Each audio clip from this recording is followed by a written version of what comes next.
नमस्कार, मैं हूं संजय शर्मा। आप देख रहे हैं 4PM यूपी।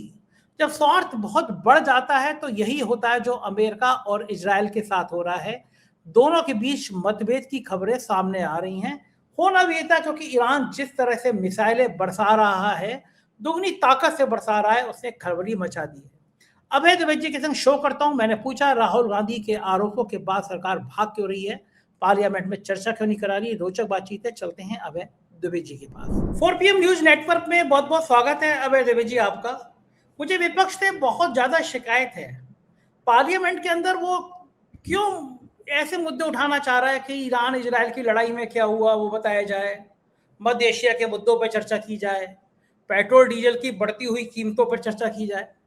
ये कोई मुद्दे हैं पार्लियामेंट में उठाने के लिए? पार्लियामेंट में अगर उठाना है तो विपक्ष को ये चाहिए कि इस बात की सराहना करे कि हमारे मंदिरों में कितना प्रसाद चढ़ रहा है, हमारे कितने लोग कावड़ यात्रा पे चले गए। ये बड़े मुद्दे हैं। विपक्ष अड़ा हुआ है कि नहीं साहब, पश्चिमी एशिया में दुनिया के मध्य हिस्से में और ऐसे जंग के ऐलान बन रहे हैं और तेल महंगा हो जाएगा, हमारी स्थिति खराब हो जाएगी, हम क्यों डर रहे हैं अमेरिका से। अब बताइए, ऐसे मुद्दों पे क्यों बात कराएगा कोई? अब राहुल गांधी नाराज हो रहे हैं कि ऐसे मुद्दों पे पार्लियामेंट में बात नहीं कराई जा रही है। खड़गे जी अलग नाराज हो रहे हैं। सरकार तो इस मुद्दे पे चाहती नहीं बात करे कि दुबई के क्या हालात हैं, ईरान इजराइल के क्या हालात हैं। ऐसा क्यों क्यों कर रहा है ये कांग्रेस और विपक्ष ऐसा मांग? आपको क्या लगता है? देखिए, कुछ दिन पहले सोनिया गांधी ने इंडियन एक्सप्रेस में एक लेख लिखा था। इस लेख की बहुत चर्चा हुई। पता नहीं क्यों उस लेख को हिंदी के अखबारों में नहीं छपाया गया, मुझे नहीं पता, लेकिन उस लेख को कांग्रेस ने बाद में हिंदी में भी जारी किया। अंग्रेजी में उस लेख को अगर पढ़ें तो उस लेख के आखिरी पैरों में विपक्ष की आगामी योजना को भी रेखांकित किया गया था। उस लेख में लिखा हुआ था कि विपक्ष संसद का जब मध्यांतर के बाद में बजट सत्र दोबारा मार्च में शुरू होगा तो हम लोग संसद में हर कीमत पर इस बात पर जोर देंगे कि मध्य पूर्व में लड़ाई जो हो रही है, मिडिल ईस्ट में, इस लड़ाई में भारत की भूमिका, इस लड़ाई में अमेरिका की भूमिका और भारत की भूमिका और इजराइल की भूमिका, प्रधानमंत्री के इजराइल दौरे, इन तमाम चीजों के ऊपर खुलकर बेरोक टोक निर्बाध चर्चा हो और हम उसी चर्चा को प्राथमिकता देंगे। बाकी और चर्चाएं जो हैं वो दूसरे नंबर पर धकेल दी जाएंगी। ये बात सही है कि जब 28 फरवरी को युद्ध शुरू हुआ, उससे पहले ही विपक्ष संसद में वो सब नोटिस दे चुका था कि लोकसभा अध्यक्ष ओम बिरला के खिलाफ जो विश्वास प्रस्ताव है उस पर चर्चा, अगर युद्ध नहीं होता तो जाहिर है कि चर्चा अभी वही हो रही होती। अच्छा, इसमें दिलचस्प बात यह है, चूंकि युद्ध हो रहा है और युद्ध में विपक्ष का जोर इस बात पे है कि युद्ध की ऊपर चर्चा हो, उससे उभरी हुई परिस्थितियों पर चर्चा हो, भारत की भूमिका की चर्चा हो, नरेंद्र मोदी की भूमिका की चर्चा हो, भारतीय विदेश नीति ने क्या तीर इसमें मारा है इसकी चर्चा हो। इन सब चर्चाओं पर विपक्ष कराना चाहता है और चर्चा न हो पाए इसलिए भारतीय जनता पार्टी इस पर जोर दे रही है कि नहीं, आपने जो पहले नोटिस दिया था उस पर चर्चा होनी चाहिए। फौरन उन्होंने कह दिया कि 10 घंटे की चर्चा ओम बिरला के खिलाफ अविश्वास प्रस्ताव पर होनी चाहिए। वो उस पर जोर दे रहा है, भाई आपने तो ये नोटिस दिया था, आप इस पर चर्चा कराइए।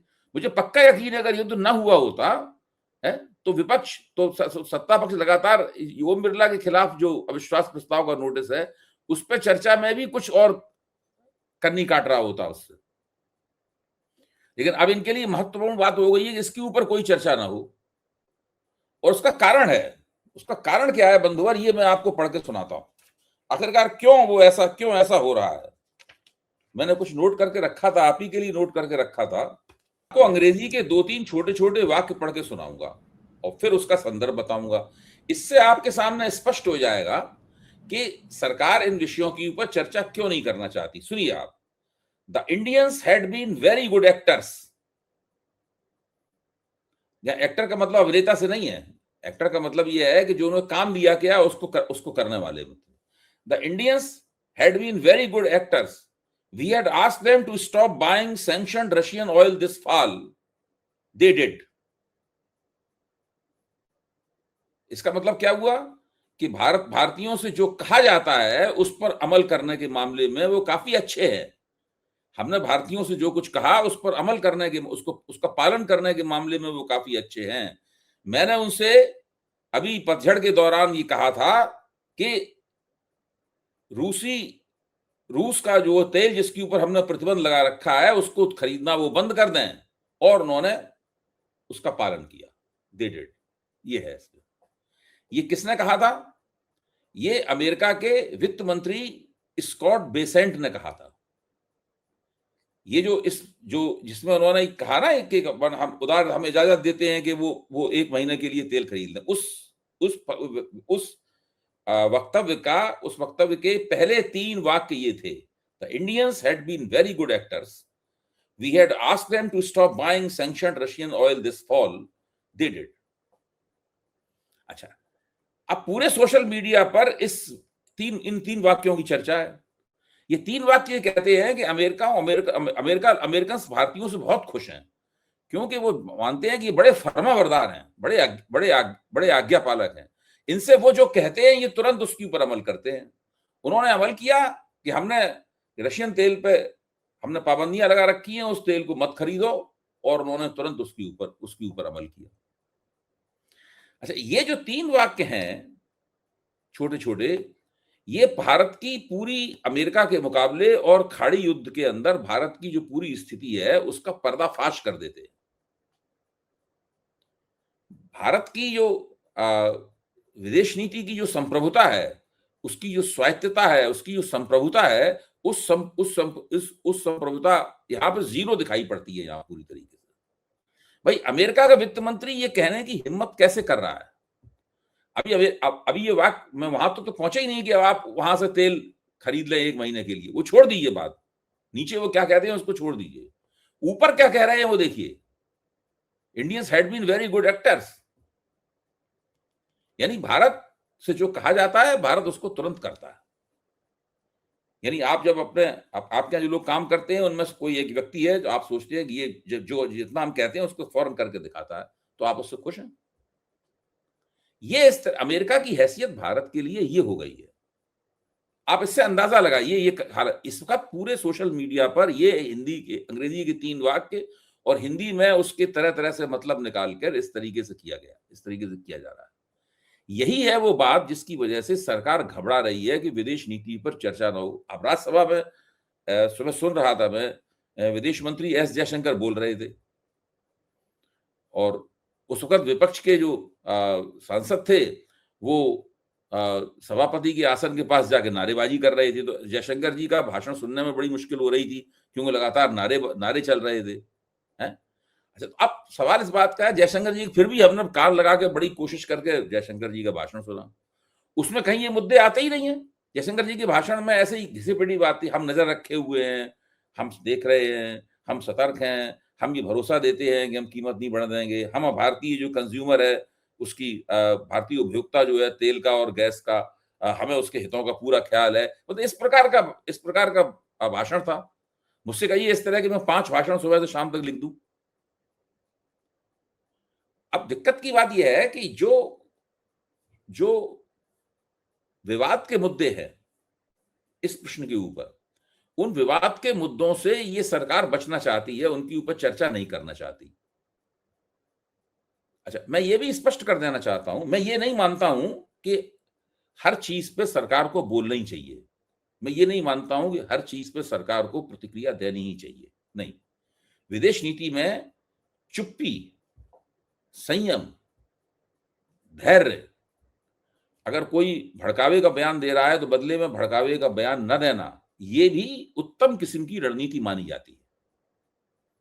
जैसे मान लो आप किसी से नहीं लड़ना चाहते और वो आपको भड़काने के लिए कुछ आपके ऊपर छींटाकशी कर रहा है या आपके ऊपर ऐसे ही टिप्पणियां कर रहा है जिसकी पहली नजर में आपको लगता है कि बेइज्जती करने वाली टिप्पणियां हैं, लेकिन आप अभी फिलहाल उससे नहीं लड़ना चाहते क्योंकि आपके दूरगामी और फौरी हित उससे प्रभावित होंगे, तो आप उसको नजरअंदाज कर देंगे और आप उसके 1-2 दिन बाद कुछ सोच समझ के उसके ऊपर कुछ बोलेंगे या नहीं भी बोल सकते हैं आप। इसमें कोई बुरी बात नहीं है। आप किसी भी डिप्लोमेट से बात कीजिए, वो कहेगा नहीं ये कोई अपने आप में गलत बात नहीं है। ऐसा अक्सर होता है, सारी दुनिया में होता है ऐसा। लेकिन सवाल यह है कि आपकी चुप्पी कितनी लंबी होगी और कितने विषयों पर होगी। ये तो ऑपरेशन सिंदूर से चल रही है चुप्पी।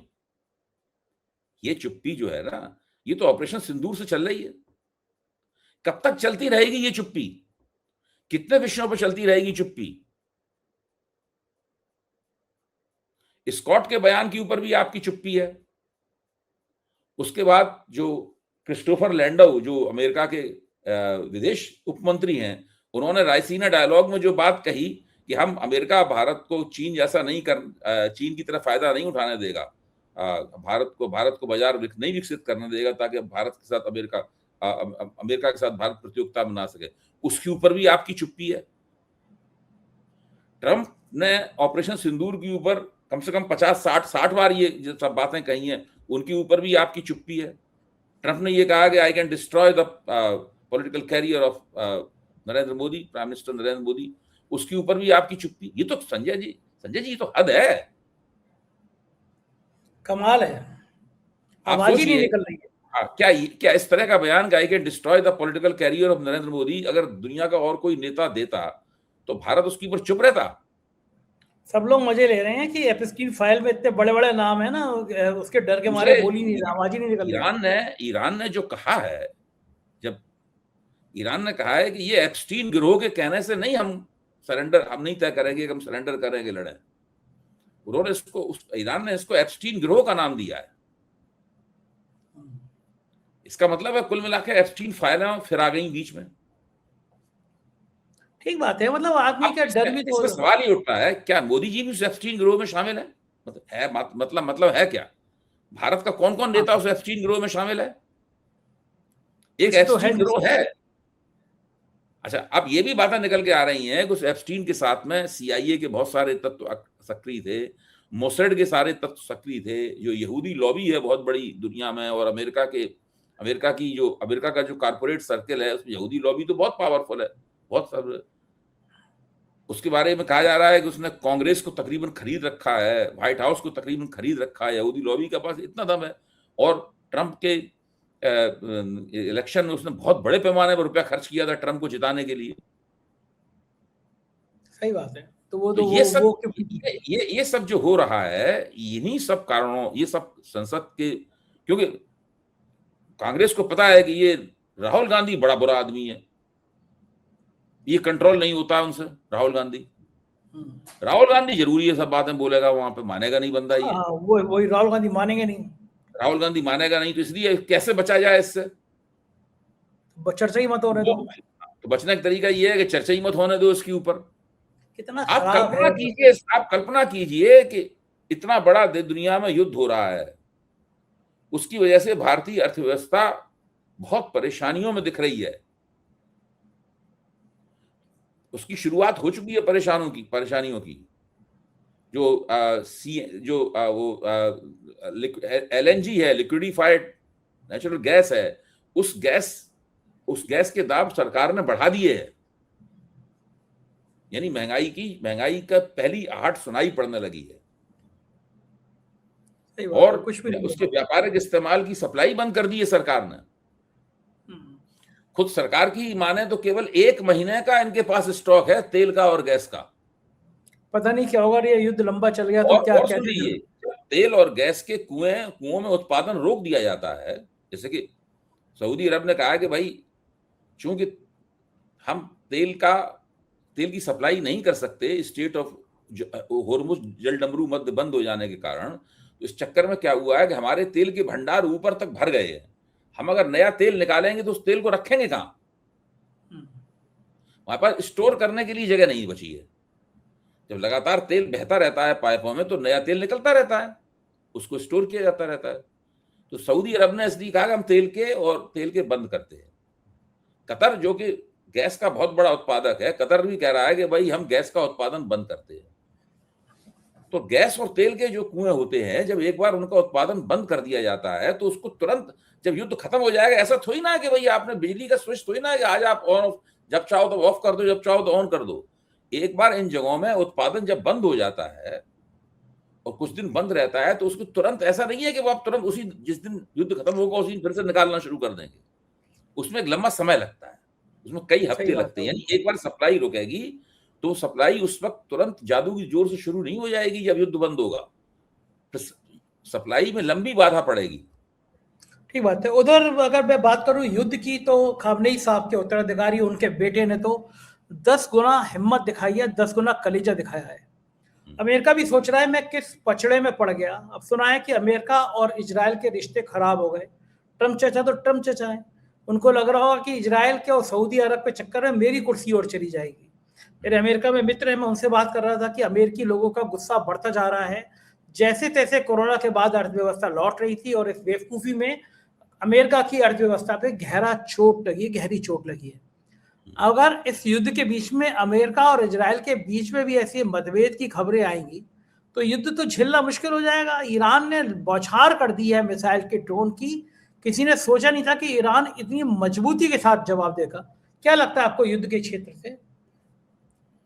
देखिए, इसमें अभी तो ईरान इस स्थिति में है कि वो लगातार पलटवार करता रहेगा। मैं मानता हूं कि ईरान के पास कुछ क्षमताएं हैं और वो क्षमताएं कम से कम अभी 15 से 20 दिन तक वो इस युद्ध को ईरान और खींच सकता है।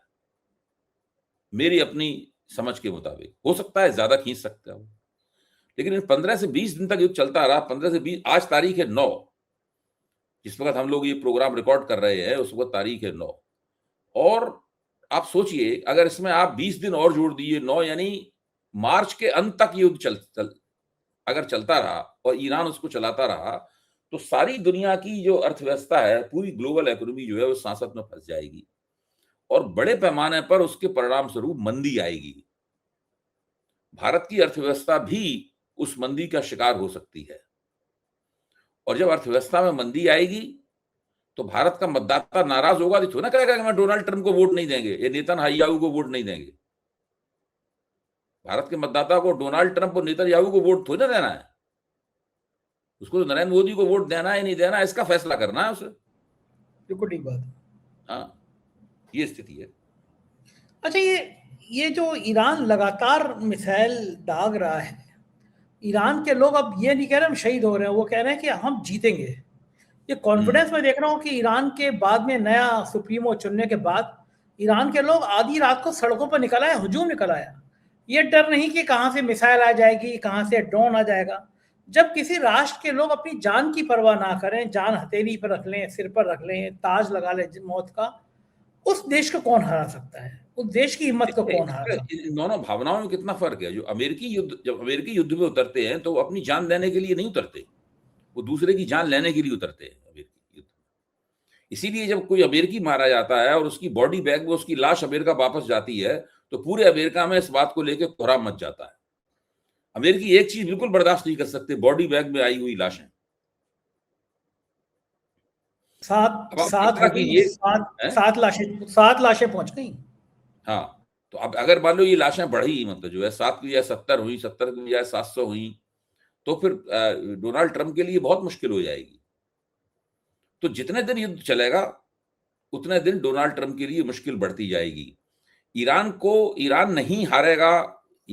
नहीं हारेगा तो उसके पीछे सबसे बड़ा तर्क ये दिया जा रहा है कि ईरान का हारना उसके अस्तित्व को समाप्त करना है। अमेरिका तो कई युद्ध हार चुका है, अमेरिका तो वियतनाम में हार गया था, अमेरिका तो अफगानिस्तान में भी हार गया था।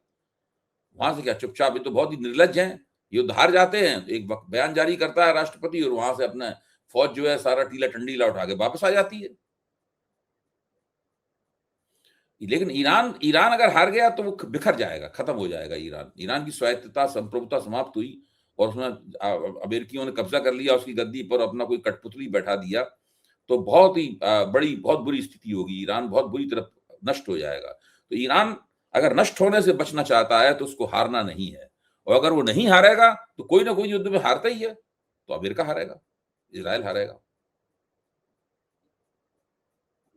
आपका एक और युद्ध चल रहा है जिसमें हमारे ज्ञानेश कुमार फंसे हुए हैं। जा रहे हैं बंगाल में, लोगों ने काले झंडे दिखा रहे हैं, मुर्दाबाद, गो बैक के नारे लगा रहे हैं। आपको याद है, अब अभय जी आपने तो बहुत सारे चुनाव कवर किए हैं, बहुत करीब से देखा है, किसी चुनाव आयुक्त के खिलाफ ऐसे नारे लगे हैं, काले झंडे दिखा रहे हैं लोग, गो बैक के नारे लगा रहे हैं, जनता के अंदर एक गुस्सा बढ़ रहा है ज्ञानेश कुमार के खिलाफ, ये क्या इशारा कर रहा है? देखिए, इस वक्त राजीव कुमार चुनाव आयुक्त थे, तो आपको याद होगा, शायद याद ना हो, मैं याद दिला दूं। 4 PM के मंच पे मैंने एक नहीं कई बार ये बात कही थी कि इस देश में ऐसा क्षण आने वाला है जबकि चुनाव आयोग के खिलाफ आंदोलन होगा।